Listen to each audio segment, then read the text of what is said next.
અમરેલી જિલ્લામાં 12 વર્ષ બાદ ફરી એક બીમારીએ દેખા દીધા આરોગ્ય વિભાગે દોડતો થયો છે. આ બીમારી એટલે કોંગો ફીવર. સાવરકુંડલાના માનવ મંદિર આશ્રમ ગુરુકુળના એક વિદ્યાર્થીને શંકાસ્પદ કોંગો ફીવરના લક્ષણો જણાતા તેને અમદાવાદ સિવિલ હોસ્પિટલમાં દાખલ કરાયો છે. કોંગો ફીવર પશુઓથી ફેલાય છે.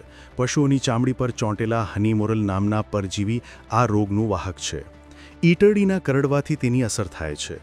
ઈતરડી ગાય અને ભેંસના પૂંછડામાંથી ફેલાય છે, તેથી માલધારી અને પશુપાલકોને આ રોગ થવાની શક્યતા વધારે રહે છે. ત્યારે આ શંકાસ્પદ કેસની જાણ થતાં જ અમરેલી આરોગ્ય વિભાગની ટીમ માનવ મંદિર પહોંચી હતી, જેમણે આશ્રમ, હોસ્ટેલ અને ગૌશાળામાં તપાસ હાથ ધરી હતી. ટીમો દ્વારા ગૌશાળામાંથી વિવિધ પશુઓના સેમ્પલ લેવામાં આવ્યા હતા અને દવાઓનો છંટકાવ કરાયો હતો.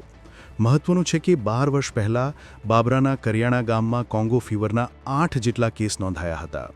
તે સમયે સાવરકુંડલા, લીલિયા અને ધારીમાં પણ કોંગો ફીવરના કેસ જોવા મળ્યા હતા. વર્ષો બાદ ફરી શંકાસ્પદ કેસ સામે આવતા વિવિધ ડોક્ટરોની ટીમો દ્વારા સઘન તપાસ હાથ ધરવામાં આવી છે.